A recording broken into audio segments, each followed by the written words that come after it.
Masechet Ketuvot, Daf Mem Gimel 43, nous commençons à la 6e ligne, Ba'emine Rav Avina Merav Sheshat.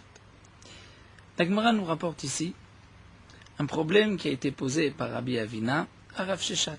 Bat anizonet mina achim. Une fille qui est nourrie, mina achim, des frères de ses frères. C'est-à-dire, comme nous l'explique Rashi, lorsqu'un homme se marie dans l'Aktuba, il s'engage vis-à-vis de sa femme que, pour reprendre la shon à la 4e ligne de Rashi, banan nukvan, les filles, banan, c'est-à-dire les enfants nukvan, filles, des yavun lechim minai que je vais avoir avec toi, inun yeon yatvin bebeti, donc même après son décès, même après le décès du père, les filles pourront habiter dans sa maison, ou mitaznan minechasa, ils seront nourris des biens du père, adetil kerun ligouvrin, jusqu'à leur mariage. Donc nous avons le cas d'un homme qui décède, les héritiers sont ses enfants, ses garçons.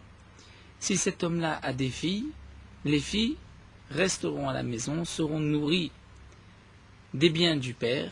Et la question qui se pose dans la Gemara ici, c'est Maaseh Iyadea, c'est-à-dire le fruit du travail, le gain de ces filles, de cette fille, les mis à qui? Est-ce que le gain du travail revient aux frères, puisque les frères sont à la place du père? Et généralement, lorsque le père est à la maison, donc Maaseh Yadea, le fruit du travail des enfants, des filles, revient au père. Est-ce que là, les frères sont à la place du père ou pas? Bimkomav Kaime, est-ce que les frères sont à la place du père? Et donc Ma'atam Asiyadaleav, de la même manière que là-bas, c'est-à-dire lorsque le père est vivant,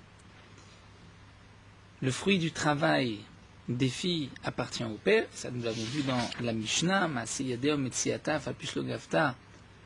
Ceci appartient au père. Nous avons vu que si le père est décédé avant même qu'il ait perçu cet argent, les frères pourront hériter de cet argent, puisque c'est comme si le père l'avait déjà reçu. Bien sûr, il s'agit de la période où la jeune fille est Nahara. Nahara ou Ktana, avant 12 ans et demi. Donc est-ce que là on dira aussi Achina Memasi Adelachi, que le gain de son travail, le salaire de son travail, c'est pour les frères, puisque les frères sont à la place du père? Odilma, ou peut-être l'Odameleav, ça ne ressemble pas au cas du père. Pourquoi? Atam midide mitazna. Là-bas où les filles vont donner le salaire de leur travail au père, c'est parce que elles vont être aussi nourries par les biens du père. Donc tout revient au père, puisque c'est le père qui les nourrit. Mais acha, lavmidido mitazna. Mais ici, ce n'est pas des biens des frères que ces filles vont être nourries, mais c'est des biens du père. Puisque c'est des biens du père, peut-être que le gain Masiyadea n'est pas aux frères, mais à ce moment-là, ce sera pour elles. Hamarle, Rav Sheshat répond, Tanitoua, nous l'avons enseigné. Nous l'avons enseigné dans le Mishnah, Almana, Nizonet, Minirse, Yetomim, ou Masiyadea Shelaem.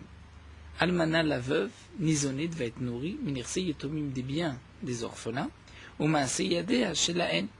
Mais le travail, le fruit du travail, le salaire du travail de la veuve sera pour les Yetomim, pour les orphelins. Donc on voit, lorsque la almana est nourrie chez les orphelins, le salaire de son travail sera pour les orphelins, pour les frères.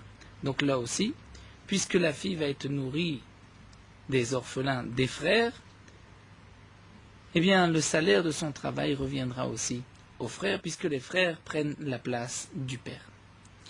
Mais là, Rav Avina refute, il dit midame, est-ce qu'on peut comparer un din à l'autre? Almenato. On peut faire une différence entre le gain de la veuve ou le gain de la fille. Un homme n'est pas particulièrement intéressé à ce que sa femme, Be'arvacha, gagne beaucoup d'argent. C'est-à-dire sa femme, sa veuve. Alors que sa fille, peut-être qu'un homme veut que sa fille gagne de l'argent, même après son décès. Donc il veut que sa fille soit nourrie de ses biens. Donc c'est les frères qui vont la nourrir. Mais le gain sera, le salaire de son travail sera pour elle, mais pas pour les frères. Et donc on peut faire une différence entre la almana, la veuve, où là effectivement les frères vont prendre la place du père, donc les orphelins dans le cas de la veuve, et le cas de la fille, où les frères, même s'ils vont prendre la place du père, ils vont devoir nourrir leur sœur, malgré tout, le gain de la sœur, c'est peut-être pour elle. Alors la Gemara nous dit les memra, ça voudrait dire débito a dit fallait mais almanato. C'est-à-dire un homme préfère sa fille que sa veuve, c'est-à-dire il préfère les avantages de sa fille que les avantages de la veuve. Fama Rabbi Abba, Rabbi Yossé, pourtant, Rabbi Abba nous dit au nom de Rabbi Yossé, Aswa almana etzel abat kebet etzel achim benechassim muati. Nous avons une halakha que nous verrons Bezrat Hashem à la suite dans cette même Masechet, lorsqu'il y a peu de biens. Un homme décède et il n'y a pas suffisamment, nous dit Rashi, de quoi nourrir pendant 12 mois. S'il y a des filles et des garçons, le dîner est le suivant, c'est que les filles vont être nourries des biens du père et les garçons vont devoir taper aux portes, faire la mendicité pour manger. C'est-à-dire on va repousser les garçons de devant les filles. C'est les filles qui ont la priorité. Eh bien Rabbi Abba, au nom de Rabbi Yossé, nous dit que lorsqu'il y a une veuve et une fille, c'est la veuve qui a la priorité, la veuve sera nourrie et la fille ne sera pas nourrie, c'est elle qui devra frapper aux portes. Comme les frères lorsqu'il n'y a que des filles. Donc nous dit Rabbi Yossé, à Soi Almana, les Chachamim ont décidé que la veuve, Etzel Abat, la veuve chez la fille, c'est-à-dire lorsqu'il y a une veuve et une fille, il n'y a pas suffisamment pour nourrir tout le monde.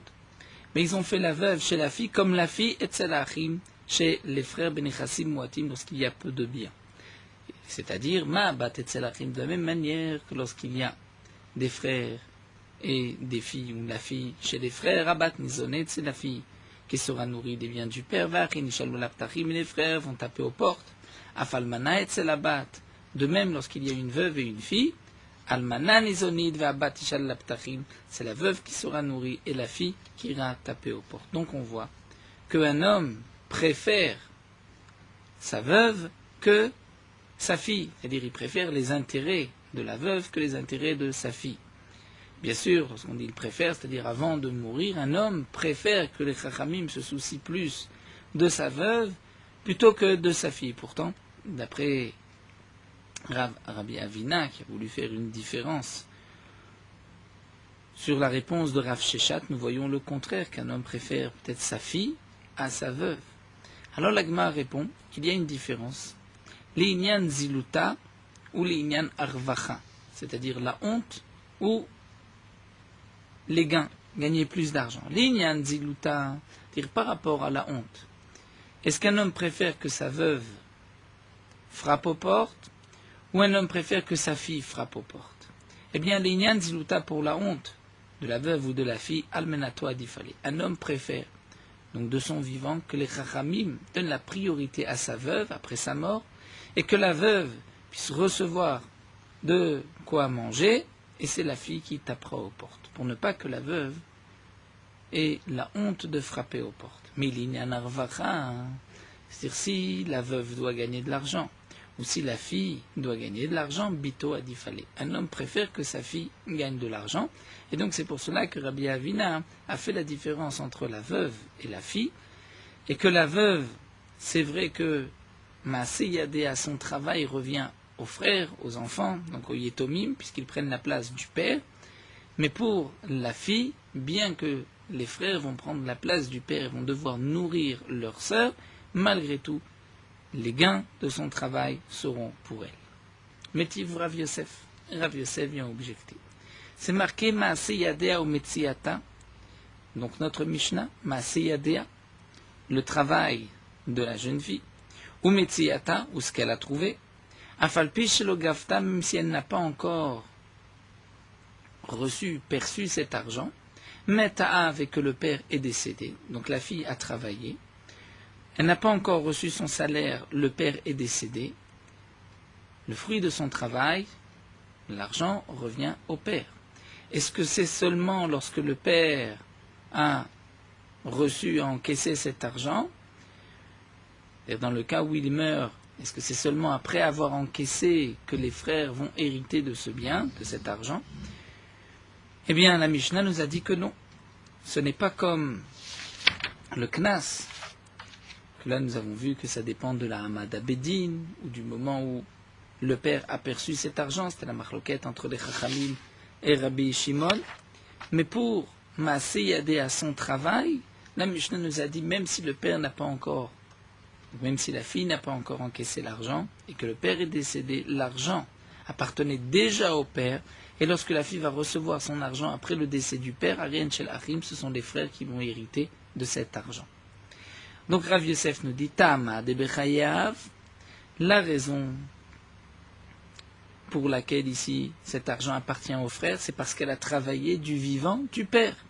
C'est marqué, Afalpi Shelo Gavta Metaav, mais le travail était du vivant du père. Halach Mitataav, nous on pourrait déduire de la Mishnah que si c'est après le décès du père que la fille a travaillé, l'Atzma, à ce moment-là, le salaire sera pour elle.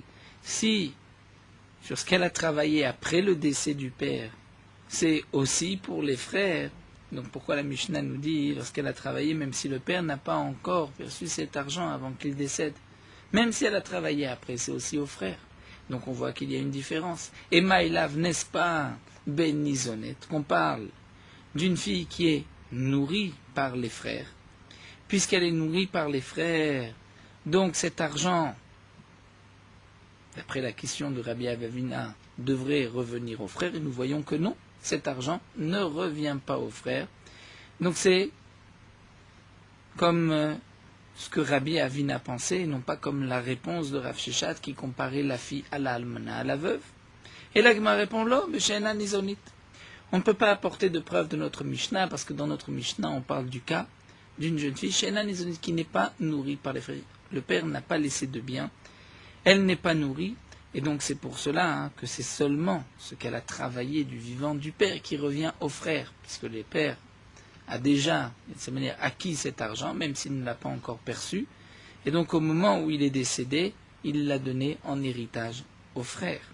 Mais pour ce que la fille a travaillé après le décès du père, là effectivement, cet argent lui revient, parce qu'elle n'est pas nourrie par les frères. Mais si elle avait été nourrie par les frères, peut-être que le dîner est différent, et qu'à ce moment-là, l'argent reviendrait aux frères. Alors la Gemara continue, Bishena Nizonet, mais si cette Mishnah parle dans le cas où la fille n'est pas nourrie par les frères, Maïlem Memra, quel est le chidouche, que l'argent revient à elle et pas aux frères, c'est-à-dire le diouk que nous avons fait seulement parce qu'elle a travaillé du vivant du père, mais si elle a travaillé après le décès du père, cet argent lui revient, ça c'est évident. Si elle n'est pas nourrie, pourquoi cet argent reviendrait aux frères? Et la Gemara nous dit, Afilou les mandamar, même d'après celui qui pense. Nous avons une marloquette dans Masechet Mtzian, Masechet Gitin, à propos du maître arabe. Est-ce que le maître peut dire à son esclave Kenaani, tu travailles mais je ne te nourris pas. Tu dois te débrouiller pour manger, tu dois aller frapper aux portes pour manger. C'est une marloquette. Est-ce que le maître peut lui dire tu travailles mais je ne te nourris pas? Et nous avons un mandamar, afilou les mandamar, même d'après celui qui pense Yachol Arav, le maître, ici le Rav c'est dans le sens du maître, peut dire, l'Omar, le Eved, peut dire à son esclave, Aseim, Ivenizanra, tu vas travailler mais je ne te nourris pas. Hanemile bevet Kenaani, c'est seulement pour un esclave Kenaani, c'est-à-dire un esclave qui n'était pas juif, des loktivbe, puisque ce n'est pas marqué à propos de l'esclave Kenaani, Imach, avec toi. Aval Eved Ivri, mais le Eved Ivri, c'est-à-dire l'esclave juif, ton frère juif, dirtivbe, Imach, puisque c'est marqué Yavod, Imach, il travaillera avec toi.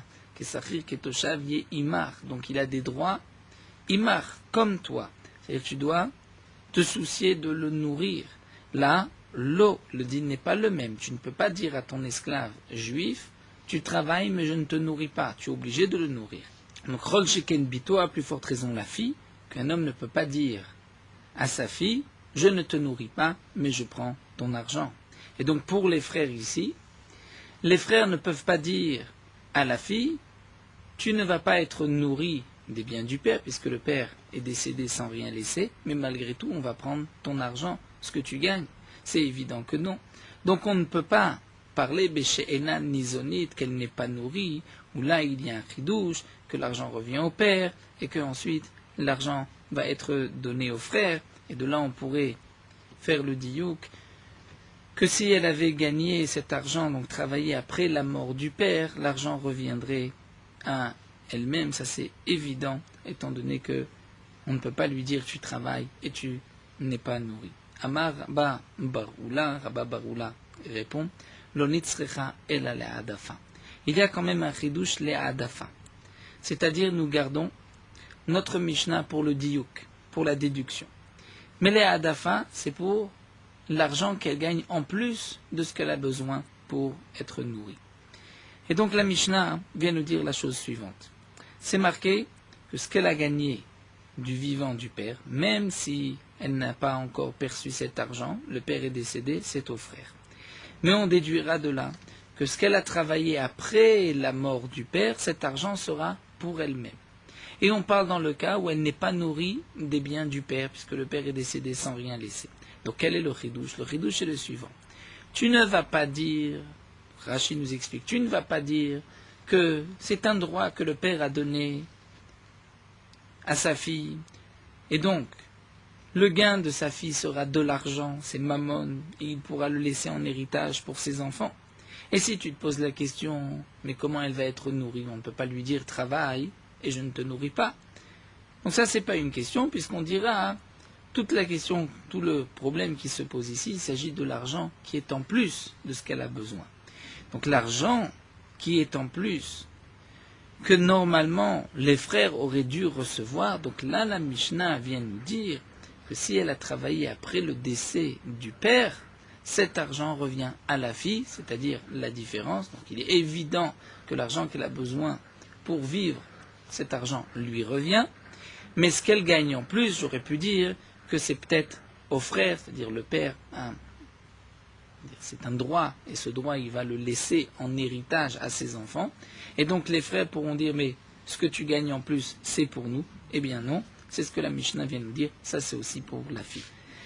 Et donc ce que nous voulons maintenir, c'est que cette Mishnah ne parle pas dans le cas où la fille est nourrie des biens du père, on parle dans le cas où la fille n'est pas nourrie, mais c'est vrai que dans le cas où la fille est nourrie du bien du père, là peut-être que l'argent reviendrait au frère, et donc nous avons fait tomber la question de Rav Yosef.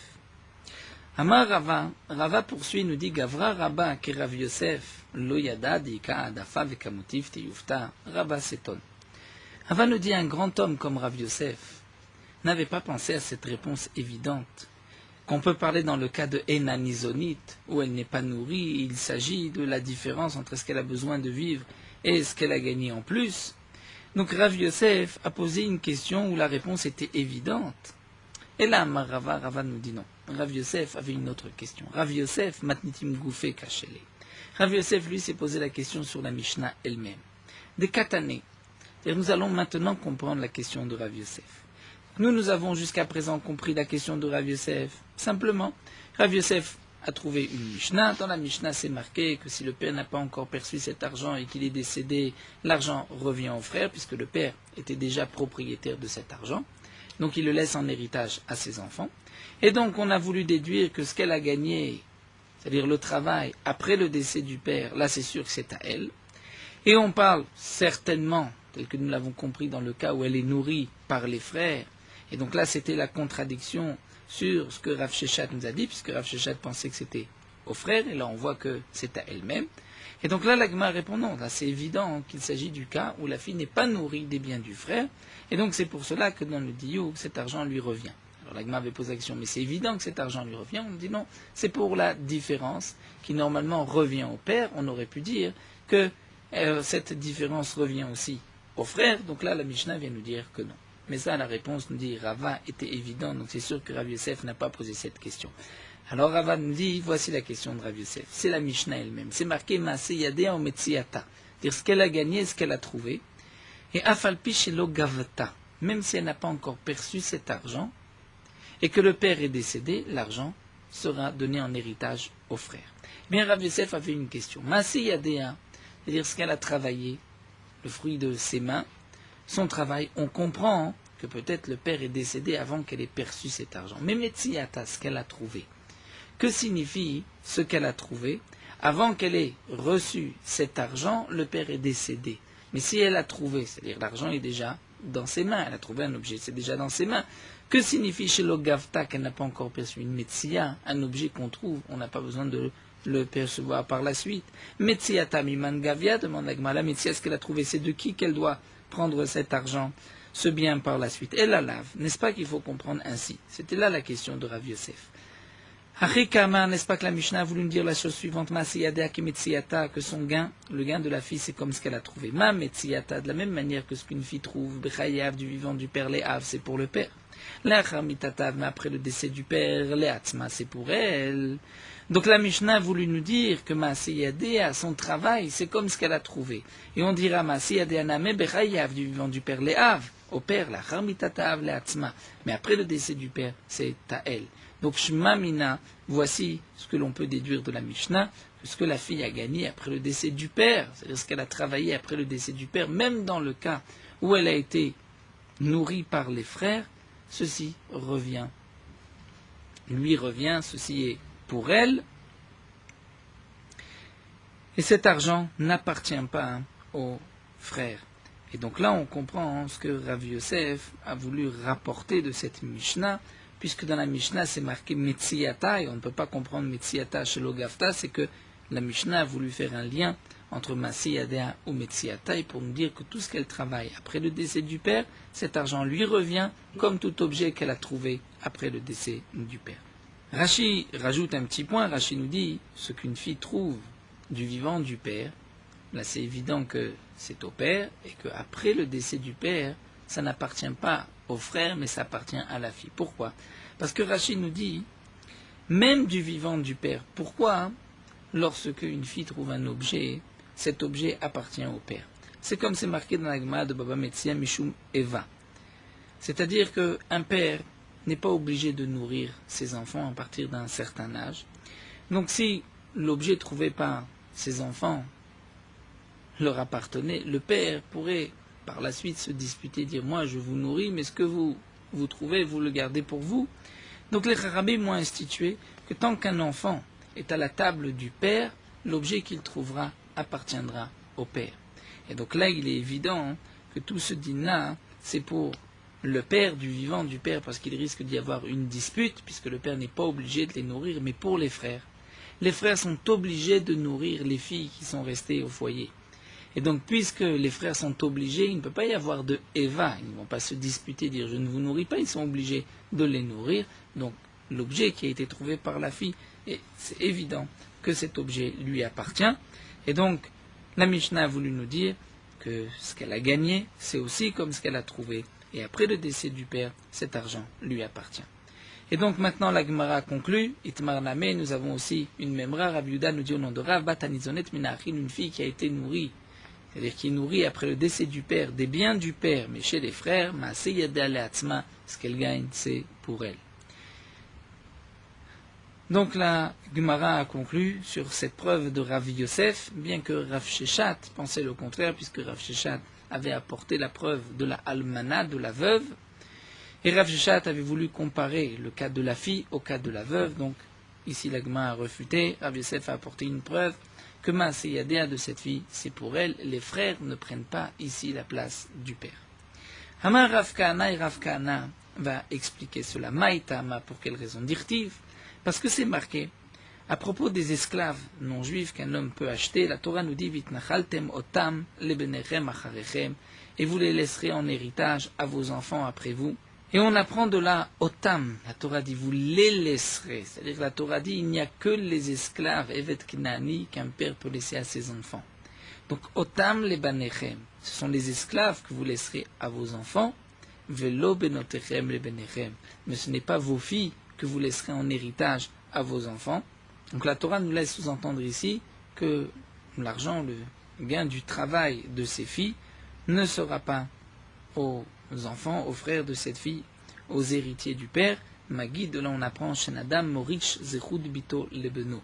Là on apprend qu'un père ne peut pas laisser en héritage le droit qu'il a sur sa fille. Matkifla Rabba. Mais Rabba va poser une question sur cette preuve de Rav Kahana.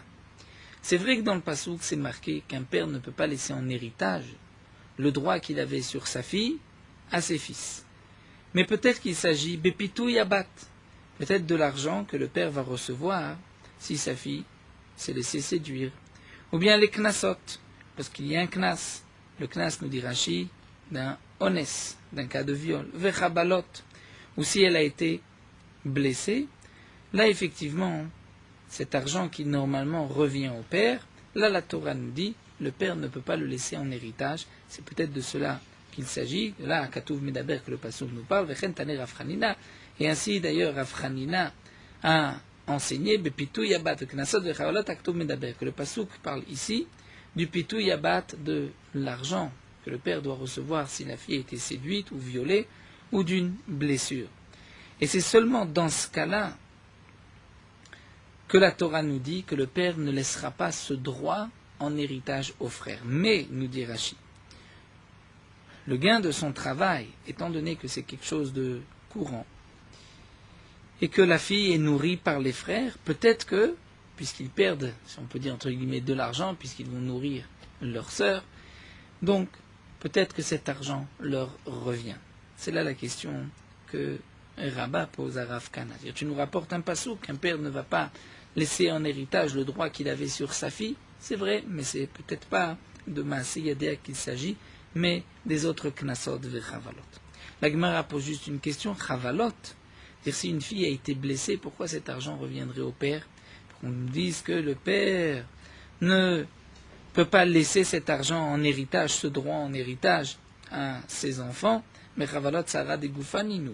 C'est la douleur, la souffrance de la fille, mais le tsar, nous dit Rashi, n'a pas été donné au père, puisque c'est marqué dans Maseret Baba Kama que lorsque les enfants ont été blessés, ils ont du tsar, il faudra faire en sorte de garder cet argent. Il y a Selaim Segboula, nous dit l'Agma dans Baba Kama. Alors Amar Rabbi Yosef bar Chanina répond, ici on parle dans un cas précis chez Patsa Befanea, dire que la fille a été blessée sur son visage, et donc là, le père a perdu de l'argent. C'est vrai que cet argent lui revient. Pourquoi? Parce que le père aurait pu vendre sa fille. Il s'agit bien sûr d'une fille avant l'âge de 12 ans que le père pouvait vendre.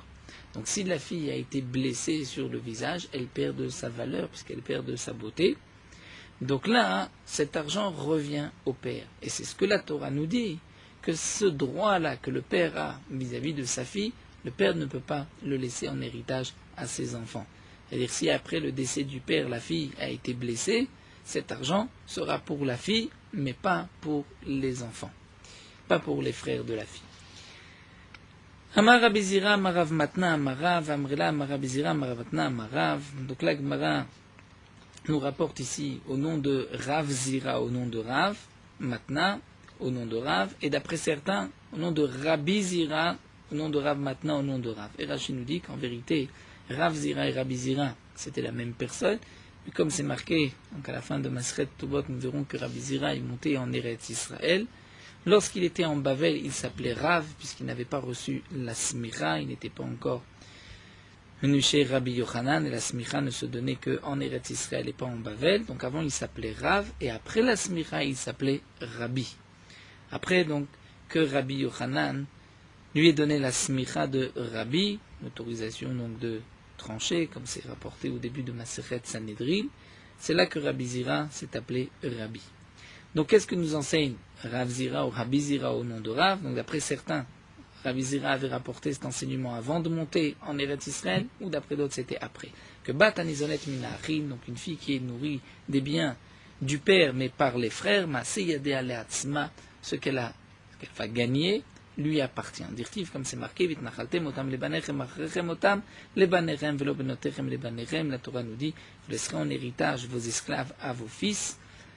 Après vous, ce sont vos esclaves, mais pas vos filles que vous laissez en héritage. Magid, de là on apprend, chez Adam Maurice Roudbito, les Beno, qu'un homme ne peut pas laisser en héritage le droit qu'il a sur sa fille, il ne peut pas laisser en héritage à son fils. Donc on voit aussi que Rav pensait la même dracha que Rav Kahana, et donc on ne tient pas compte de la question de Rabba. Peut-être que le Passou parle d'autre chose, pas de Maaseh Yadea. On voit que Rav aussi pensaient que le pasouk parlait de Maaseh Yadea.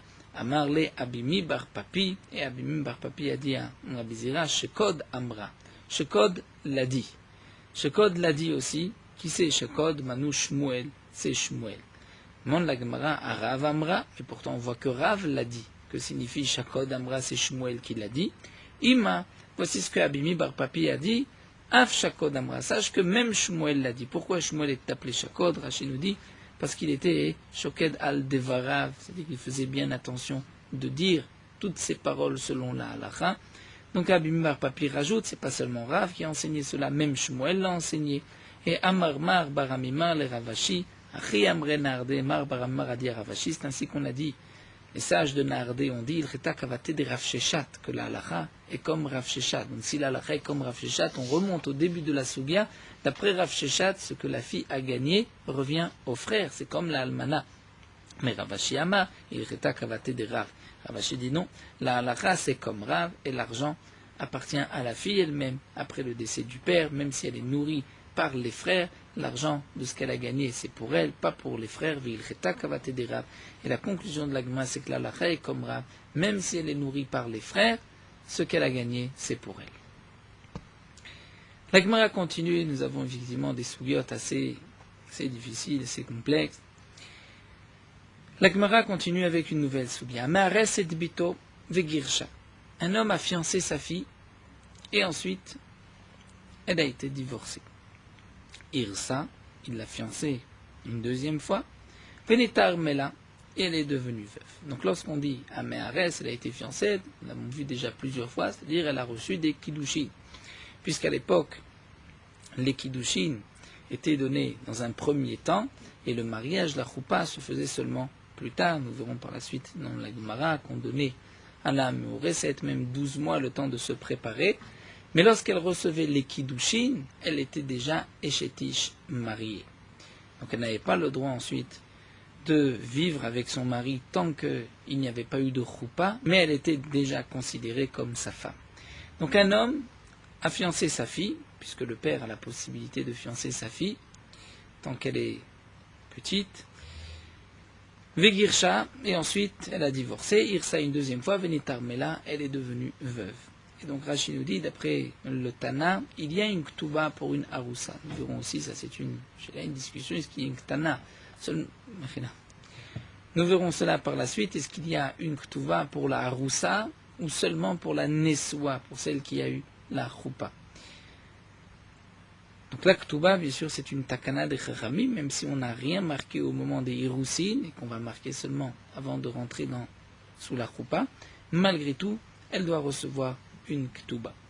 Donc cet argent, cette ktuba, c'est pour qui? Là, elle va recevoir 2 ktubot, puisqu'elle s'est fiancée 2 fois avec 2 personnes différentes. Alors ktubata shelo, dit la Mishnah, la ktuba, c'est pour lui. Puisque tout ce que la fille reçoit pendant la période de Naharut ou Ktanut, c'est-à-dire jusqu'à l'âge de 12 ans et demi, ceci appartient au père, nous l'avons vu, Kol Shvach Neurim Leavia. Donc la ktuba premier fiançailles et même du deuxième, c'est pour le père. Mais ici, avec Girsha, s'il l'a donné en mariage, à un premier, il l'a divorcé, ici, avec Tarmela. Il a donné en mariage à un deuxième, Tarmela, elle est devenue veuve. Nous verrons dans la Gemara pourquoi la Mishnah nous parle d'un cas où elle a divorcé et un cas où elle est devenue veuve. Mais le din est le même si elle a divorcé 2 fois ou si elle est devenue veuve 2 fois. Ici, avec Tarmela, donc là, il y a eu 2 mariages, un véritable mariage, et elle est sortie 2 fois de ce mariage. Là, nous dit la Mishnah, Ktubata Shela. La Ktuba, c'est pour la fille, c'est pas pour le père. Pourquoi? Rachid nous explique.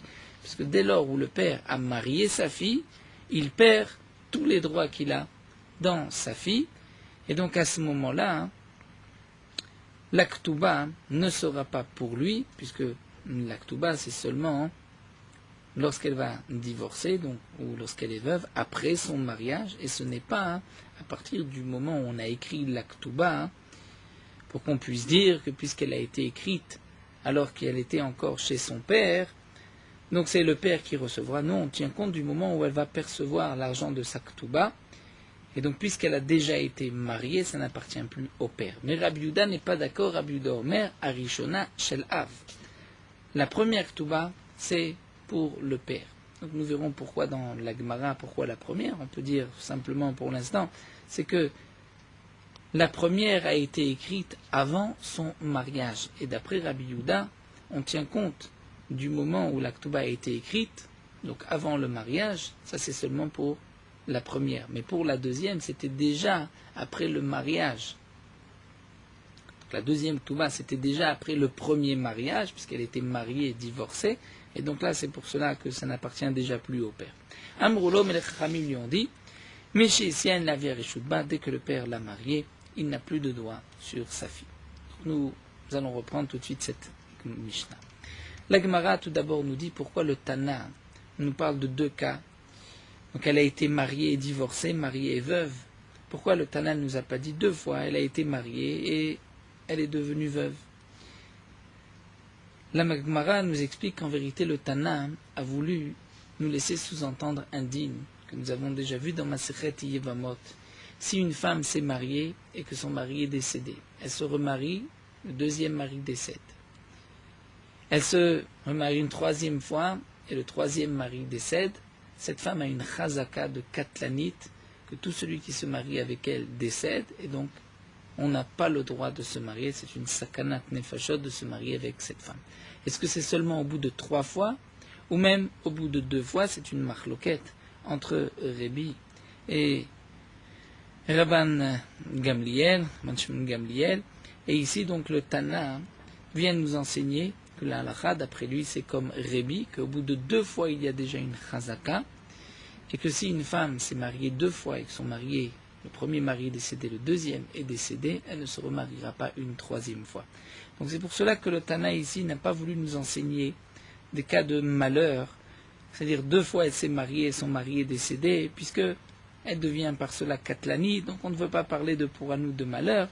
Donc le Tana nous a dit Tamad, Isiav et Girsha, Isiav et Tarmalan, dit l'Agma, c'est parce que s'est marié, il a divorcé, elle s'est remariée et elle est devenue veuve. Avanitam, elle a très hymné, tout le chazélé. Le Tana veut nous dire, mais si elle s'était mariée 2 fois, elle ne peut plus se marier. Vaga, vouché, kasatimlan Tana, et le Tana a voulu nous enseigner en même temps, comme Rébi, Dama, très hymné avec chazaka, qu'au bout de 2 fois il y a une chazaka.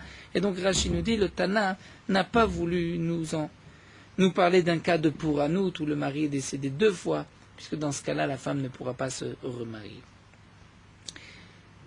La Gemara continue, Rabbi Yehuda Omer, Arishona Shelav, nous avons vu que d'après Rabbi Yehuda, la première Ketouba c'est pour le père, mais pas la deuxième. Donc reprenons les dynimes de la Mishnah.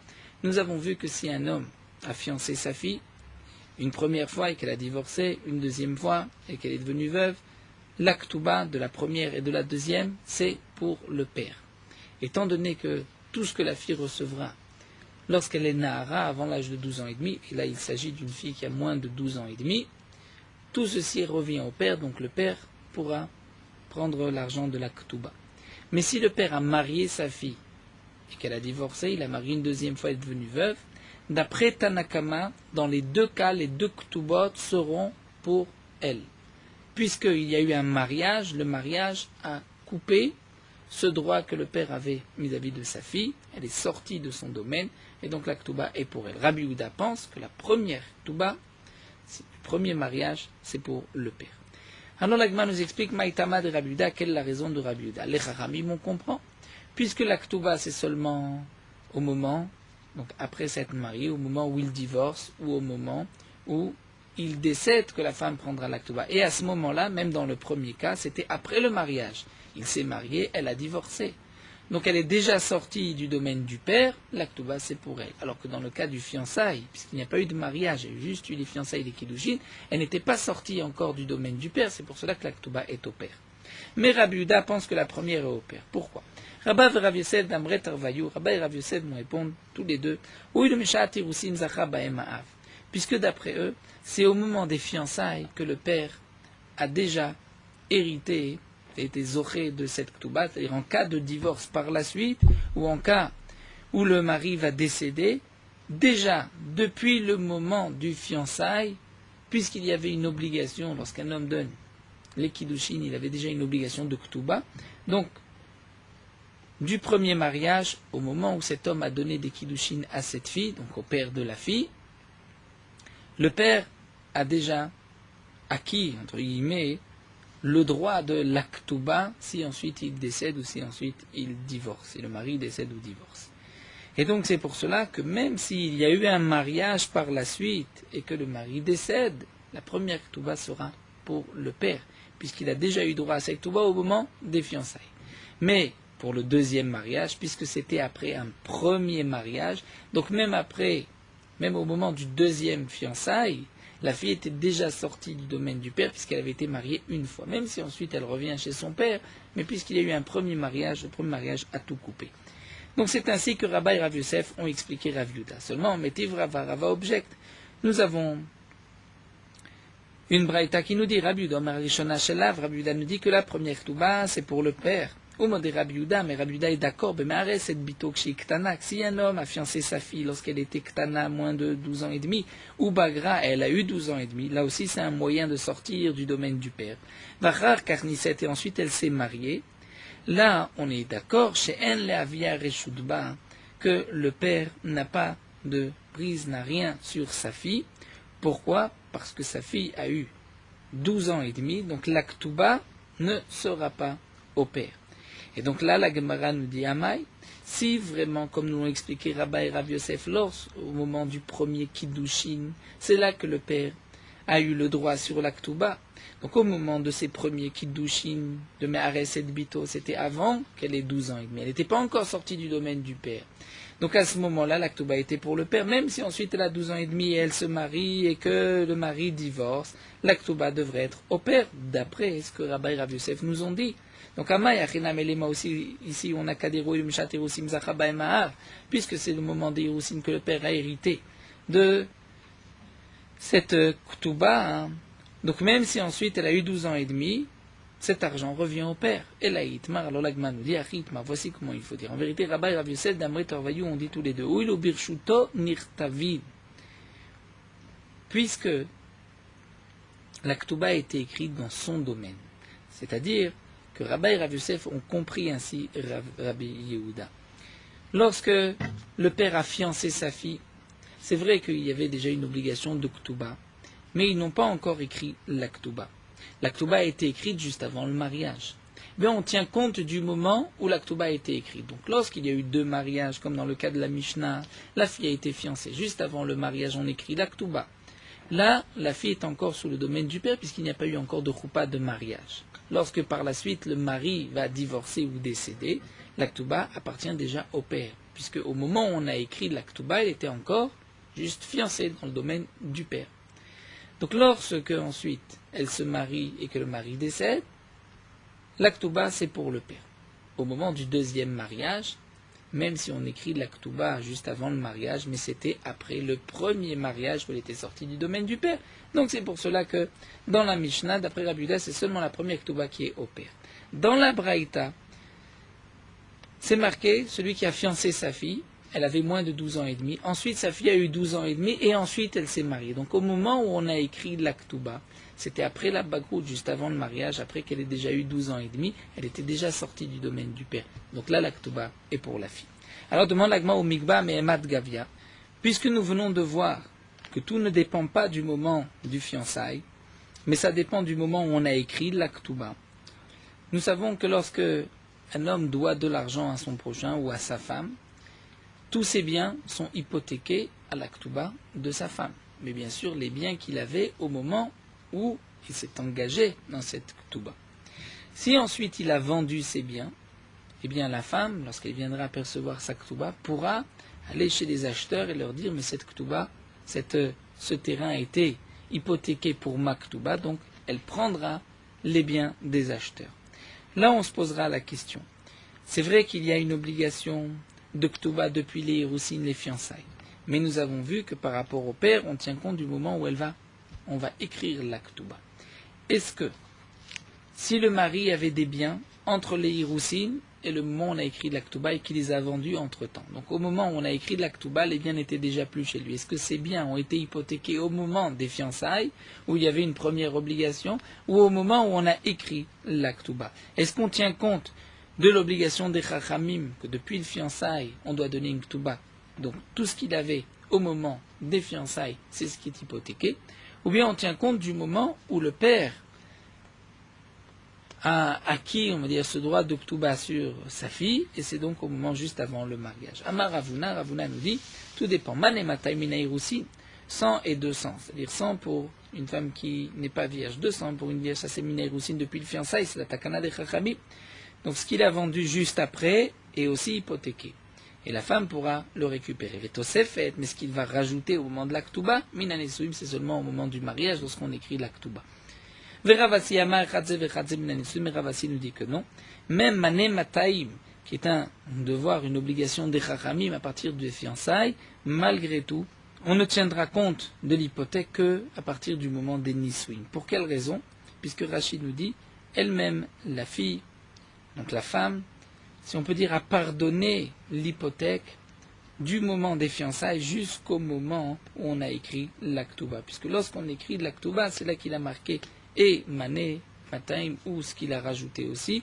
Et donc c'est à partir de ce moment-là que la femme retient l'hypothèque, et pas à partir du moment du fiançailles. Alors demande l'Agma Miyama Ravuna, est-ce que Ravuna a dit qu'il y a une différence? Mané Manatamina Roussi Metosefet Minanisuin. C'est-à-dire là, Takana de Chachamim, c'est des fiançailles. Et ce qu'il a rajouté, c'est juste avant le mariage. Vaïtma, pourtant nous avons une memra. Otsi alaf shtektubot. Achat shel mataim bachat shel shlosh meot. Si une femme a fait sortir son mari, elle vient réclamer deux ktubot. Une où c'est marqué que le mari doit 200. Une où c'est marqué que le mari lui doit 300. Deux ktubot, bien sûr. Un homme ne va pas marquer deux ktubot, ne va pas donner deux ktubot à sa femme, il ne lui doit que une seule ktuba, mais ça voudrait dire qu'il a rajouté de l'argent. À un moment, il a dit, je vais te rajouter, il a réécrit une ktuba de 300.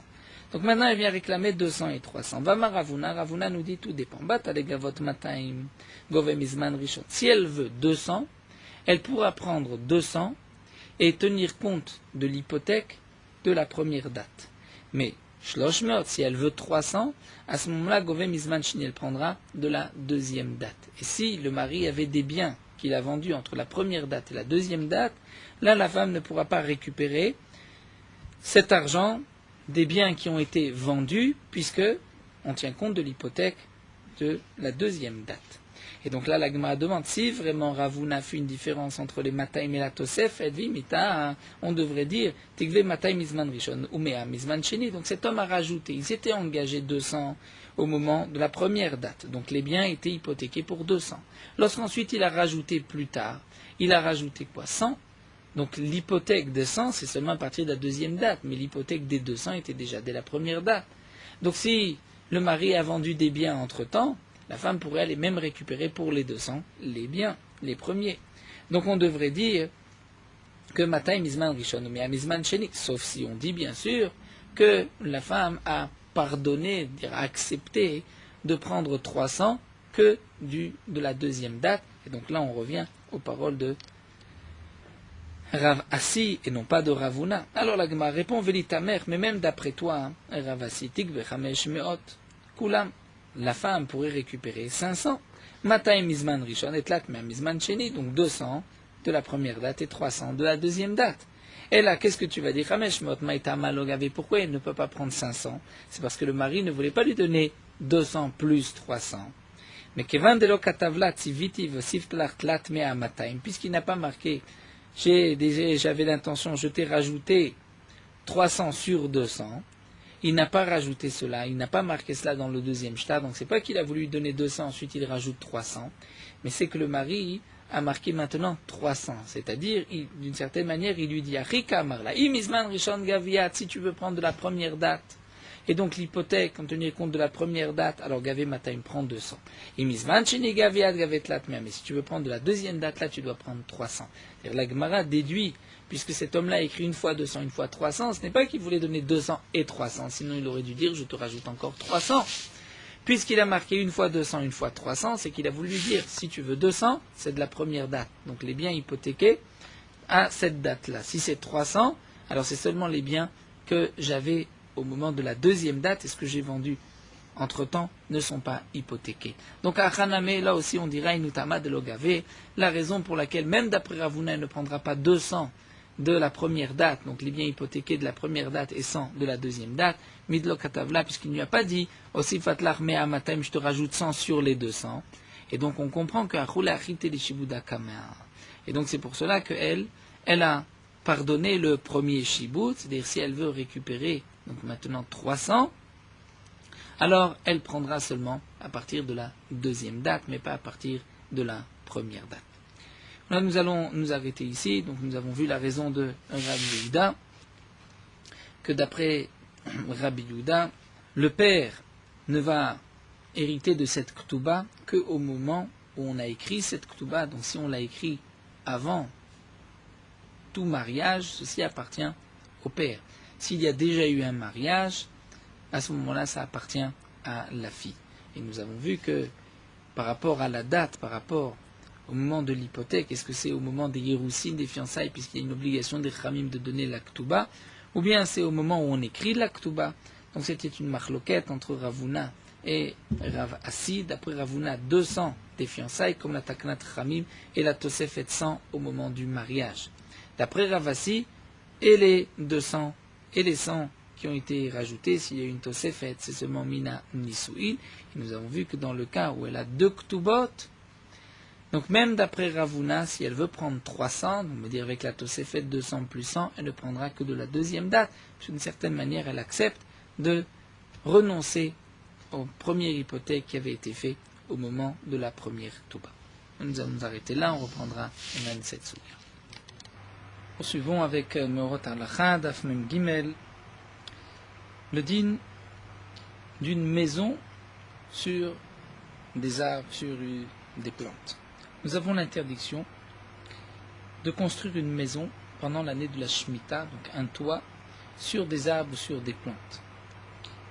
Lorsque l'intention de cette construction, c'est pour protéger les arbres, les plantes, de la pluie ou du soleil, donc pour éviter un dégât, c'est malgré tout interdit puisque c'est pour les plantes et les arbres. Malgré tout, nous avons vu plus haut qu'il y a un safek, un doute dans les Yerushalmi, lorsque une plante ou des fruits ont poussé pendant la Shemitah sous le toit d'une maison, est-ce qu'il y a les obligations, les dinim de Shemitah ou pas? Et les poskim nous ont dit, nous ont rapporté que si c'est un pot qui n'est pas troué, qui est posé dans la maison, on pourrait être méquille et permettre des melachot, puisque le pot n'est pas troué, qu'on se trouve aussi dans la maison. Mais, comme nous venons de le voir, tout dépend quelle est la raison de cette maison. Lorsque la maison, c'est pour aider les arbres à pousser, pour leur permettre de mieux se développer, de ne pas être frappés par le soleil ou les pluies, bien sûr, dans le cas où il n'y a pas un dégât irréversible, c'est interdit pendant la Shemitah. Ce que le Yerushalmi a permis, c'est lorsqu'on plante un arbre ou un plant dans une maison, lorsque la maison n'est pas favorable pour cette plante, pour ses fruits, ses arbres. Si c'est ainsi, on peut se pencher et réfléchir à propos des serres où on fait pousser pendant la Shemitah, quel sera le din de ces serres, si on fait pousser des légumes, si on fait pousser des arbres, quel sera le din? Est-ce que dans ce cas-là, la serre est au contraire là pour aider, donc ça serait interdit, ou ce n'est pas habituel et ce serait peut-être permis si c'est dans un pot qui n'est pas troué? De toutes les manières, pour les dinim de la serre, il y a beaucoup de détails qui donc vont changer le din. Nous n'allons pas rentrer dans tous ces détails aujourd'hui, c'est juste donc pour avoir une idée quelle est la question qui peut se poser à propos des serres.